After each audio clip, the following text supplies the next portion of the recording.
Hi, everyone. Thanks for joining us today for tackling the finance interview techniques, tips, and tools. I'm going to give everybody a second to join, and then we're going to quickly get started. Just to remind you, today's workshop is going to cover skills and strategies that you need to excel in finance job interviews so that you'll know what employers are really looking for and how you can present yourself as the ideal candidate. So I've invited 4 second-year Forte MBA women who will share tips on how to identify and avoid common mistakes that you might make during your interviews and how to overcome them. So by the end of today's webinar, you'll be able to tackle that finance interview with expertise and definitely increase your chances of landing that dream job. Okay. So as a reminder, this event is part of Forte's MBA Women in Finance virtual series. We'll have more to come. I'll share how you can follow along for that information throughout the year. But first, I would like to turn our attention to our panelists. First and foremost, let me introduce myself. My name is Wendy Dukes. I'm the director for MBA programs at Forte. And let me introduce the rest of our panel. I want to start with Jennifer. Right. Hi, everyone. My name is Jenny Betancourt. I am a current second-year MBA student at Tepper School of Business, Carnegie Mellon University. Currently, in terms of concentrations, I am focused on strategy, entrepreneurship, and of course, finance. Prior to my MBA, I worked in the nonprofit and higher education space. And this summer, I joined Wells Fargo in Charlotte as a summer associate within investment banking. And I was specifically working with the industrial team. You. Hi, everyone. My name is Christine Corsi. I am a second year at the Eli Broad Business School at Michigan State University. I'm concentrating in finance and supply chain. Prior to starting the MBA program, I worked at a wholesale mortgage lender. And this summer, I was a corporate finance intern at Ecolab, which is a specialties chemical company, and a Forte partner. And the team that I worked on was supply chain finance. Thanks, Christine. Hi, everyone. My name is Ria Phillip. So I go to the Duke University Fuqua School of Business. My concentration is in finance and strategy. And so pre-MBA, I was in consulting. I worked at EY Parthenon for a number of years before deciding to pivot to Fuqua. And over the summer, I was at Barclays, specifically in New York in the industrials coverage group. Thanks so much. And one more Dookie. Yes. Hi, everyone. My name is Kirsten Schwepp. I also go to Duke with Ria. Prior to coming to school, I worked in accounting, specifically tax, and I worked in both public accounting and at an asset manager. And this summer, I interned at Moelis & Company, which is an investment bank in New York City, and they are known for their generalist program. So I worked across a number of coverage groups. Great. Thanks, everyone, for the quick introductions. Let us get started. So let's start with the first question. Christine, let me toss this one over to you. How did you choose to pursue a finance career post-MBA?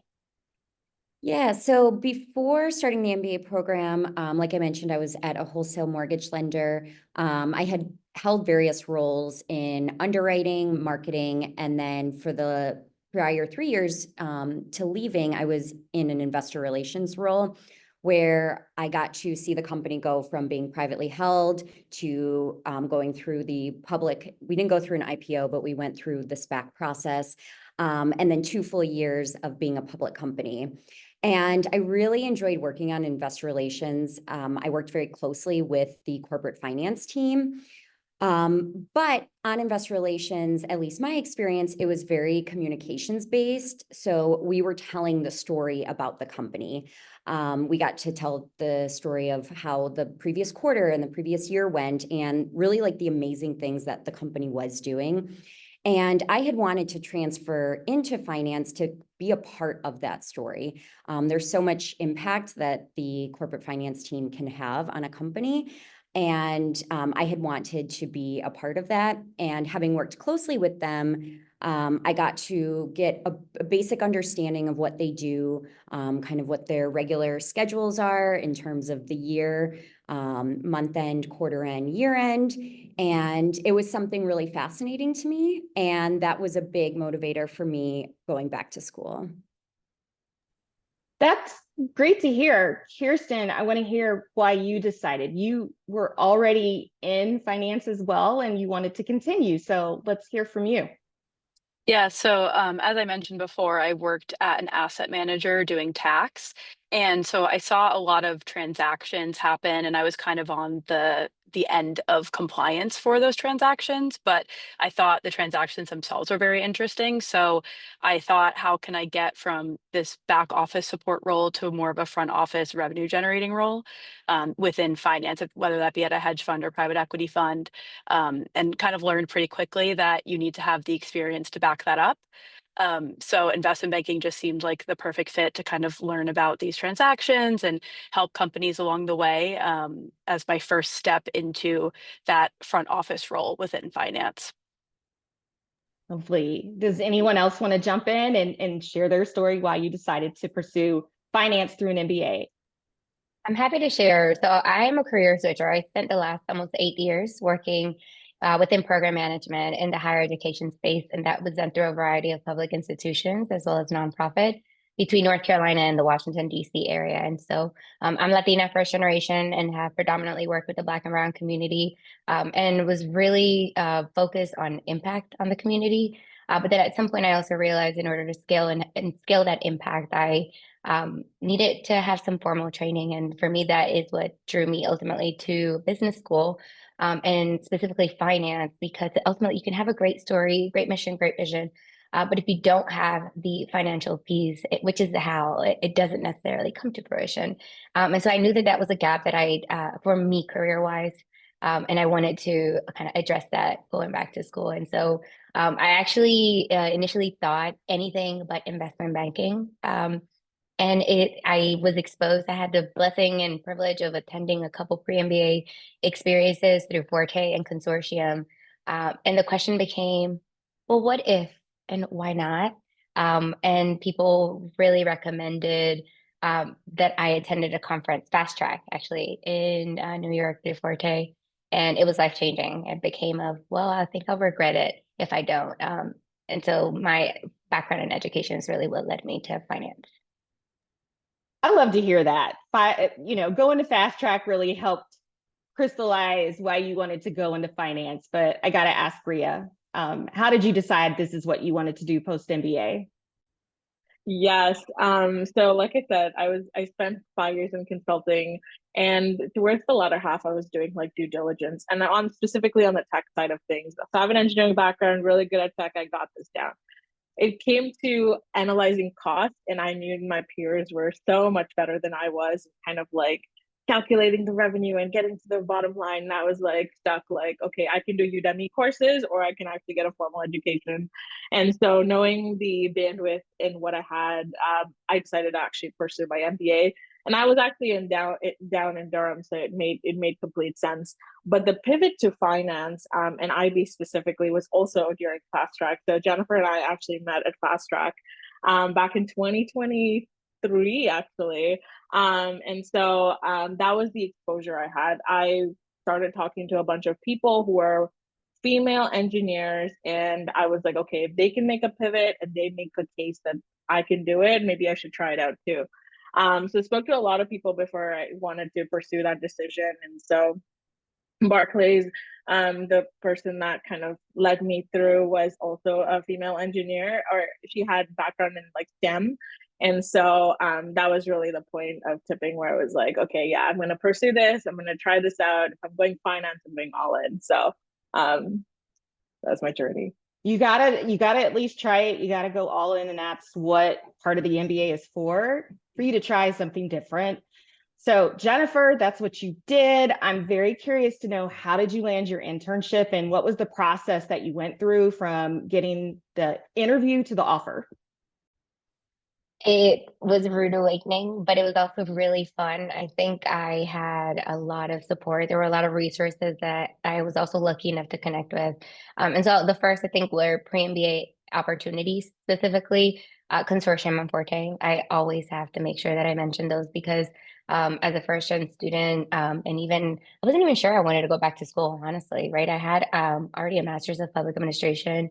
I was like, is another master's really what I want? And I think throughout the application process, I was forced and had the opportunity to reflect on what I wanted the next phase of my career to look like. And so it's kind of going from a well-oiled machine that's like not broken to taking a step back and really reflecting on what can my future be. Let me dream a little bit more like I used to when I was in undergrad.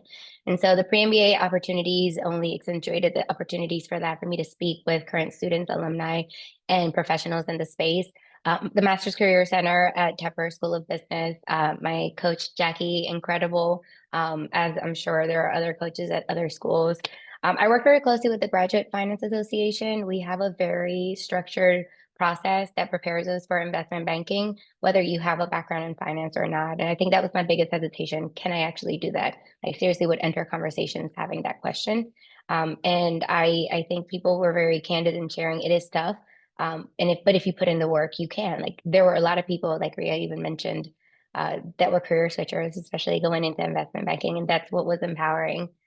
Second year as an alumni, I think above all, were incredibly helpful. And as far as what did it look like, there were a lot of conferences, lots of coffee chats, really coming to understand what coffee chats were. Do you actually drink coffee during these? Are they in person? Are they virtual? Lots of receptions, lots of travel during the recruiting season. And there is a mix of behavioral. We'll get into the specifics in a bit, but there's a mix of behaviorals as well as technicals. And so I think recognizing that we'll inevitably have strengths and areas for opportunities that we can develop. But I this summer, and I'll close it with this, is that I was lucky enough to work with the head of development officers at Wells Fargo and have developed a relationship, a mentorship. And he actually said, Jenny, people thrive leaning into their strengths. I know, especially type A people who go back to business school are really want to polish, especially those weaknesses, but lean into your strength because that's what will be the differentiator. And so it was really like a shift to my approach as I actually re-recruited this year.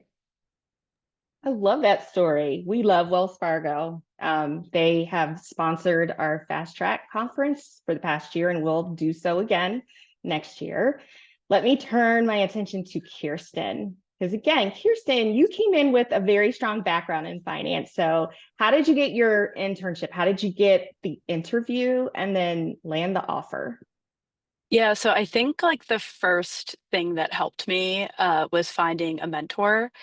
So Duke, as I'm sure a bunch of other schools have an accepted students weekend, and they set you up with a buddy who's in the field that you want to go into.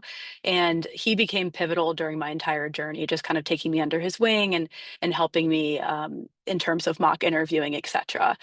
So that was months before I came to school. And then I also went to the conference that Forte held in Dallas the summer before I came to school, and there they brought a bunch of different banks to come and speak, and all women.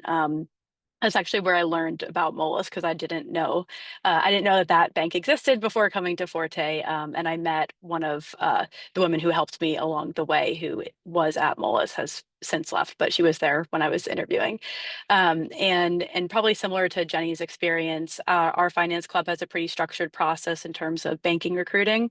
So it was kind of like holding your hand, telling you like, okay, this event here, here's what you should have done by this week. And just kind of following that by the book really helped. And sometimes I think it's easy to roll your eyes and be like, oh, I might not need to do all of this, but it's set up to make you successful for a reason. So I think just leaning into what second years were telling me and really looking at myself and saying it's going to be for a short amount of time. I'm going to be super busy, but at the end I'll have, hopefully more than one job offer to be deciding from. So I think, yeah, just leaning into the finance club here and finding those informal mentors was pretty helpful for me. Mentorship, definitely. Mentors don't also have to be the same gender as you. Mm-hmm. So keep that in mind. And Christine, would love to hear about your connection with Ecolab and how you got the internship and the offer. Yeah, so I actually have Forte to thank for this because I originally connected with them at the Forte conference that Kirsten was just talking about in Dallas of the summer of 2023. Originally, I was going, because it was in the middle of June, I wasn't going hard into recruiting just yet because I was still trying to feeling out what I was interested in. But that had changed significantly at the Forte conference. I had gotten to meet with so many amazing companies. I understand most people on this call are probably already in their first year. But if there is anybody that is still or going to be an incoming student, absolutely consider going to these conferences that have been mentioned, because you never know what it can lead to, whether it be your internship full-time or connections that you make that will lead to future experience, future job offers, or any sort of connection. So I had met with Forte at one of the company hosted events in the evening. And so I had a great conversation there. About a week after that was my first interview with Ecolab. And that was basically it for the summer. They chose to take a break so that, people could have the time to continue exploring what they're interested in, but also start the MBA program to get some of those skills that will be useful within the interview process. So they had reached back out, and I had one single connection that I had met at the Forte conference, and she had walked me throughout this entire process. She checked in throughout the summer. And then about a few weeks into the MBA program, then that was when the interviews had started. So there were a lot of behavioral, also technical interviews. And Ecolab was really great at being upfront with what type of interviews, because I know sometimes it can be, you're unsure of how to prepare for an interview. Is this going to be fully technical? Is it going to be mixed? And they were really great at helping out with that. And so because through the conferences, a lot of companies have that early recruiting cycle, I found out by early October that I had gotten the offer. And they were great because they still gave a month to decide. I know every company is different, but sometimes with the early recruiting, companies are a little bit more flexible with the amount of time that you're given. So that was really great. But then also, just as kind of speaking for the Ecolab recruiting process, they do all of their, or most of their partner schools recruiting at the beginning of the new year. So for anybody that's interested in whether it's Ecolab or other companies, just to know that there are those two different kind of tracks. There's that early recruiting, and then the busier spring recruiting. Right. And now that you mentioned it, we do have two opportunities to share with everyone who's on the call, but that's not until the end. So just sit tight. But I want to move on a little bit to the structure. So usually interviews, they start with, tell me about yourself. And it's very, star based. You can just go practice off of the star technique. But what makes finance interviews different? So Ria, can you explain, like, is there a similarity? Is it different? And are they really that stressful? Yeah, there's a lot of, thank you for the question. I think this is really important to get down and heal right? So your tell me about yourself you should have a 30-second version of it and a 90-second version of it. And this is because the 30-second version would be used in like tip circles, very introductory, like I need to tell you about myself, make an impression. And then you have a 90-second version that's more elongated but concise at the same time for your actual interviews. And it should be in the structure of, this is where I'm from, this is what I did before, this is my name, this is where I'm from, this is what I did before XYZ school, this is why I want to pursue what I'm pursuing. And if you follow that structure, they're able to say, okay, this is the connection that they make to finance from before school and while they're at school. So it is true that you make this the same structure for whether it's finance interview, any interview, but I want to nail the message right, because a lot of mock interviews that I've done and Kirsten and I've done in our second year at Fuqua, where people still don't follow structure, and we want to make sure that you're nailing down that right. And then from a behavioral situation and just following structure, I would say like focus less on the context, right? So when you're answering a behavioral question, you want to focus more on the action, what you have done, and what was the result that came out of that. I think it's very important, and people get bogged down with the details of setting the tone right and making sure that the interviewer on the other side understands this right. But the idea of communicating in under 2 sentences what their context is a skill. And it is something that you have to practice and nail down in order to get that right. Because if you think about it on the other side, they're like, okay, but you've not answered my question of why, how, tell me about a time you failed, right? And so you want to get to that and how you pivoted out of that failure experience concisely, and make sure the interviewer on the other side has received the message. So very important to focus on that. And then a couple of other things that you have to think about while you're practicing for kind of these behavioral interviews is, one, you have to understand what the interviewer on the other side like wants to see in terms of skill sets. So number one, time management, right? Like, yes, it's true of other interviews too, but even more so, especially if you're going for investment banking, is time management. The second is stakeholder management. The third is how you handle conflicts. And then the fourth I have down is managing up and down. And so the reason I say managing up and down is, as an MBA intern or as an associate after MBA, you will be going in to manage analysts who are below you. And so you have to communicate the right messages down to them, but then also managing up, because you're saying what are the tasks that were completed, but not in the detail that your VP wants to hear, right? Like concise messages. So making sure your communication style and you being concise is very important. So those are things I wanted to focus on in the behavioral side of things.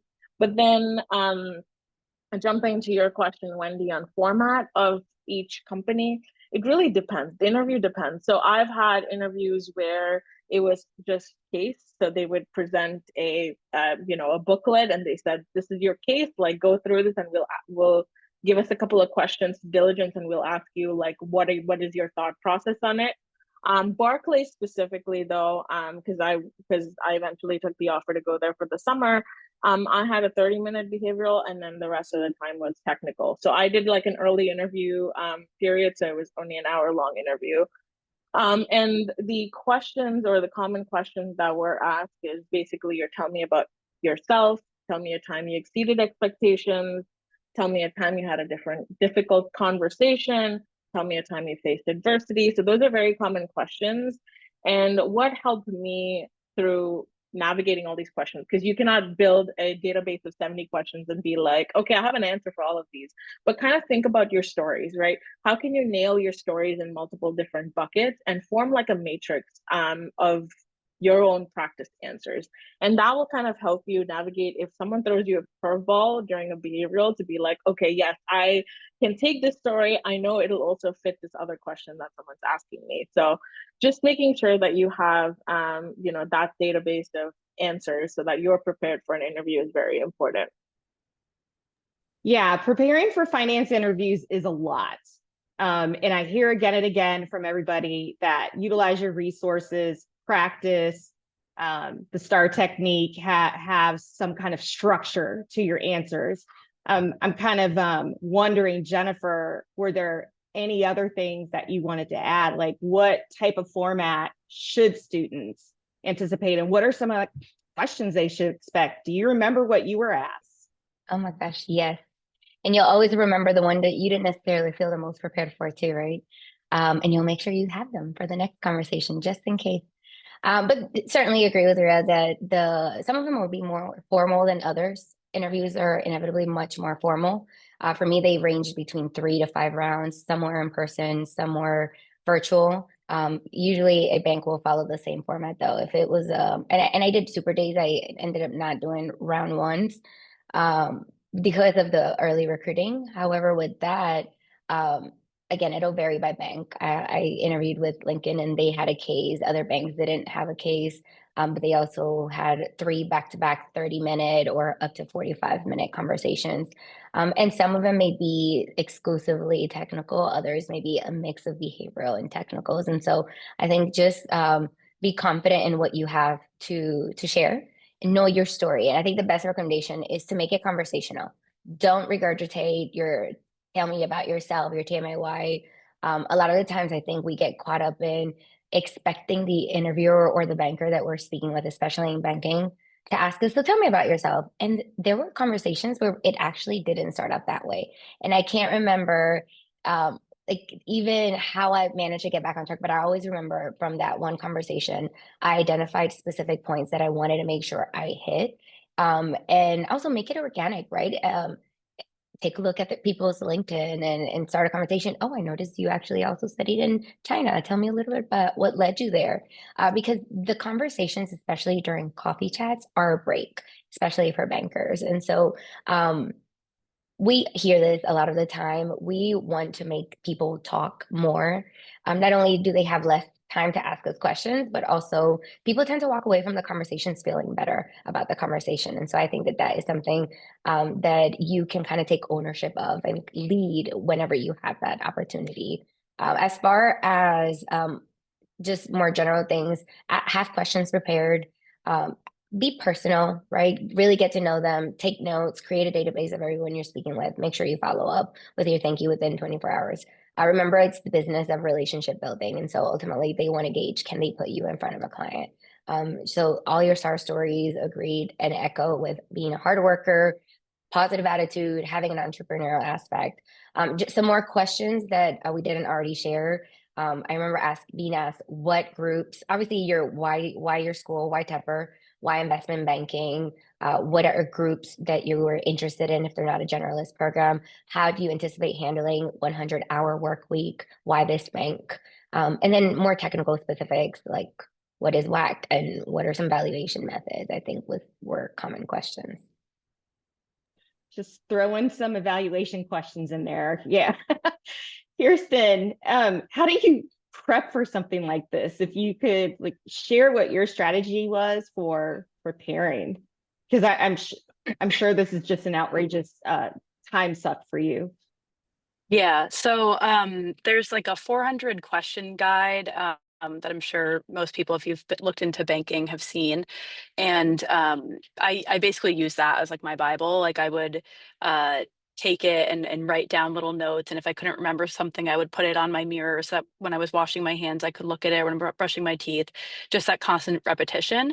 And then I also found some podcasts that were helpful just because I think sometimes when I was like driving, I'd want to just get that concept down. So there is one podcast called Investment Banking Insights, and that was started by someone who's actually in my same year, second year of school. As he was learning banking, recruiting, I guess it was helpful for him to start this podcast where he explained answers. And I think hearing it a different way was super helpful. And then just using the resources around you. So when I was a first year, everybody else going through recruiting, we would mock each other and give each other advice on how to answer things. So just that repetition, being able to answer questions in like a non-robotic way, I think is important because again, like I think Jennifer said, like this is a break for the bankers. They want to enjoy the time they spend with you and leave saying, oh yeah, like I'd like to sit next to that person for 12 plus hours a day. I think that, from a cultural perspective, they seem like a breath of fresh air. Jennifer, you may have already answered this, but how did you practice? And I'm curious for everybody, to be honest, but let me start with you, Jennifer. How'd you practice for this? Very much here and like think back to my experience and I hear Kirsten share it. Something different that I also did, I actually had to record myself for the questions I was having a little more trouble with. And I would listen to my own recording. I would do this when I was walking to campus, walking home. Kid you not, there were times it was so intense where even with the more technical pieces, I was listening to recordings while I was showering. And so I think there comes a period where, especially if you don't have a finance background, it does feel like it's a little bit of an uphill. For the questions where they didn't necessarily feel as intuitive, having conversations with my peers in our small groups or one-on-one and asking them, well, what is your why? Or how would you answer this question, right? And kind of grabbing from their answers, things that felt true to who I was and my story. And I also did that a lot with alumni, right? People will tell you how much your why banking will evolve, and it just has to make sense to the person you're speaking with ultimately. And so I would speak with alumni and ask them their why, especially earlier in the conversations. and kind of take from that to inspire my story. And then obviously Wall Street prep was incredibly helpful, especially the accounting prep, because I did not, again, have a finance background and it was scary initially. Yeah, we use Training the Street. So Training the Street is another resource that you can take a look at. I personally don't know about Reddit and Googling, but I think the best thing to do is stick with your resources at school, your peers, your alumni, and listen to the ladies on this call, because everything that's been saying is right on point. Let me kind of go to some random tips, things that they don't tell you in school, or things that you just didn't know. And Christine, what do you think you would have done differently to prepare for the interview that you know now that you must tell people to do? Yeah, so something that there was always the importance of you need to ask good questions. But I feel like people don't always talk more about, okay, well, what are these good questions that you can be asking? And this was something that I just found throughout my interview process, was how important those questions actually are. So coming from an investor relations background, one of the first things I always look at when I'm looking at a new company is if they're public, their investor relations website. So I'll read their most recent filings. I'll listen to their earnings calls. And so when I was preparing for interviews, that was just what I was naturally doing and how I was forming some of those questions that I was asking. And I realized how impactful those questions could be, because sometimes you're asking things that other people aren't asking, because you're looking at sources that may be different from the typical, what are the headlines for that company, their careers websites, or things that they're sharing at their info sessions. So I found that digging in places that other people aren't can really help you stand out when you're asking questions. It can also demonstrate to whoever you're interviewing with some of the things that kind of the ways that you'll think about things, and maybe the ways that you'll ask questions in the internship or on the job. I know for me in my internship, asking questions was really important, because we were working with so many different teams, and we had to gather all this information in order to analyze specific data and come up with a solution. And so asking questions was really important in the internship, and I would imagine in full-time roles as well. So being able to demonstrate that you can come up with really insightful questions about the company. And one other thing I'll mention about the questions you can come up from listening to an earnings call, those are topics that upper management are talking about and thinking about all day. And to be able to demonstrate that you have that ability to think on that level, or at least understand that, can be very helpful, and again, show the abilities that you can also demonstrate within an internship or full-time. Jennifer, are there any other like random tips that you would give to the folks listening today? Yeah, especially in terms of what I would have done differently. I would have definitely started earlier in the summer. I had access to Wall Street prep earlier in the summer, and I had the luxury of quitting my job a little bit earlier. And I simply didn't, because there was just so much that I felt like I was playing catch up with. And even getting a head start to that 400 question book that we heard about. Tip with that too, make sure that when you start it, you don't just start front to back. Make sure that there are kind of two books in one. There's the behavioral aspect and the technical, and so make sure that you're doing that simultaneously so that you don't fall behind on one. Trust the process. We talked earlier about even specifics of what to wear. Trust the process and trust your second years, your career center. They know why. Like I remember actually walking to one of the conferences early on with a baby blue suit, and I had bought this actually before even obviously starting business school, and I was feeling cute, was great, very confident. But I walked into banking reception, and everyone was wearing navies and black and maybe grays, and there were maybe one or two other people wearing something different other than bankers. But I remember feeling, and I didn't necessarily walk into this and make a decision of, I don't care what people tell me.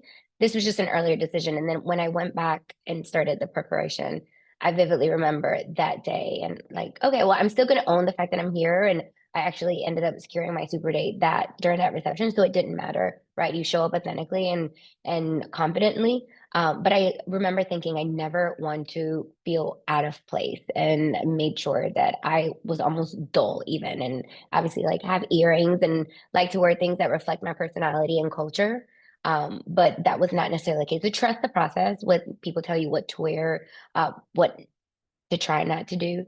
Definitely around investor relations, reading the documents that are available to you, especially the most recent quarter or presentation that is available. Great conversation starters, or just for you to show that you are invested in an industry or a company who's a big player in an industry. And then remember that people are human. They've been in your shoes, right? Maybe a few years, or maybe it's been too long and they're disconnected for that, but they have lives, right? They have families. They're humans. They have challenges. They maybe are also tired. So be kind, be graceful, and as you're working through that of maybe a conversation doesn't go too well, give yourself grace and reset for that next one, and even for the following conversation with that same person. Right. So, okay, let's imagine that you have tackled the interview, you know the techniques, you've got all the tips. So how do you follow up after a finance interview? Ria, could you kind of give us some insight on how you did that? Yes. So obviously you have to send thank you emails. You've been already doing that probably in your coffee chats, but also do it in your after your interviews. Sometimes you might not know their email addresses, but it's very easy to understand or tease out what their email address would be. It's either first name dot last name, or if you've been having coffee chats with somebody, just follow their format. But very important to send thank you emails. So that's immediately after your interview. Something I like to do that maybe stands out a little bit more is I send an update to all the people that helped me throughout this process. And so that's something as simple as saying, hi, hi, crazy person, I just interviewed for this position. Thank you so much for helping me throughout this process. I'm just keeping them in the loop, right? Of what happened, where am I at? They probably cannot move the needle on the interview, but it's just a nice gesture. If you land the interview and you get the job, great. But if you don't, you can always come back in your second year and use the same contact because you're kept in good communication with them. Now, the only exception to this rule is if explicitly someone says, do not email me. Very rarely that happens, but if it does happen, just follow their rules. But for the most part, that's something to go above and beyond. And then obviously that's from like an interview perspective, but then for your own personal kind of reflection and what to do better, I just sit down after my interview. How did the interview go? Did it go well? Great. What are the points?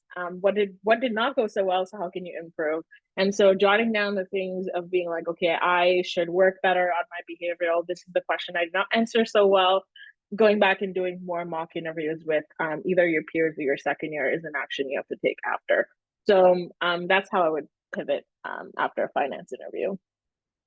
Got it. Okay. I want to allow some time for some questions. And so I'm going to bring one up really quickly. There's a really interesting question about cases. And so Jennifer, you referred to cases that you might get in an interview. And if anybody else got a case, could you speak to that quickly? What type of case did you get? It was something specifically around real estate, so office space. I vaguely remember, it feels like it's been so long. But then they were also just really thinking about growing. So what are some growth strategies ultimately? I didn't necessarily know what they were asking in the moment. It's strange because it just kind of caught me off. In some ways, it was very conversational. They didn't necessarily give you a document. And so they present a case, they give you information. You're taking notes, you ask clarifying questions. It's a little bit like consulting in that sense. And then they kind of walk you through very specific questions, right? Like, what are your observations as you're brainstorming? What would be your approach for this? And then they might ask a follow-up to try to push back or see if you have a backbone and you're committed to what you're proposing as a growth strategy. I don't think that they're always looking for something specific. They really want you to showcase your way of thinking. And this is also even consistent for other types of rounds when you're interviewing. And so just walk them through what you're thinking and why, explaining that. And then they'll, even in some cases, redirect you if necessary. And anyone can answer this one too, but what is a super day? Happy to share. So it's the final interview ultimately, right? And it's a series of interviews. Again, they range between maybe 30 minutes, 1 hour, usually tend to be back to back, at least a couple. And every bank has its own structure. It could be in person entirely or virtual. It's a mix of either behavioral and technicals, can involve a case. A boutique bank, for example, sometimes will choose technicals actually to weed out people in the process. This is my very first super day, and remember going to New York for it. Came in, had technicals, was super nervous about it. Actually, ended up leaving the building. They tell you, okay, well, we'll call you during lunchtime to let you know if we're gonna invite you back for the follow-up round or interviews if you pass, basically.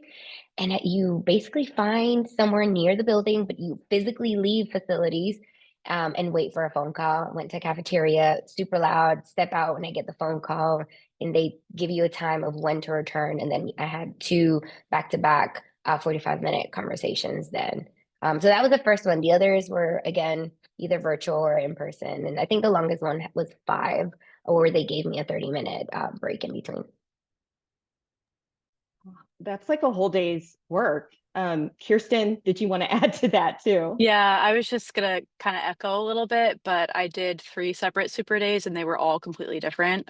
For one, I met with 8 bankers in a row for 30 minutes each, all behavioral, and then I had a technical 45-minute interview at the end of that, which was very exhausting.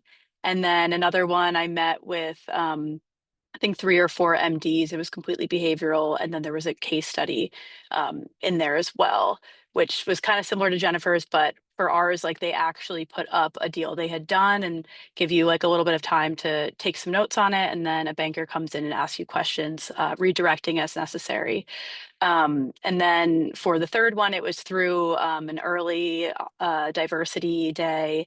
And so that was interesting because it was a lot of bankers I hadn't met before giving that, not just Fuqua bankers. And that was mix of behavioral and technical. So it depends on the bank, and it probably depends on your school too.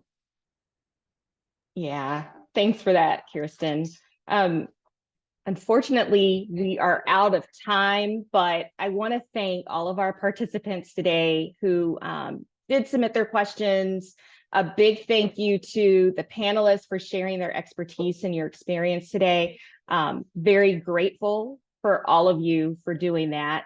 But before we go, I do want to share an opportunity that we do have, actually 2 opportunities for anyone who's on the call today, if you are still looking for an internship. So we have 2. One is with Raymond James, and we're also going to put the information in the chat.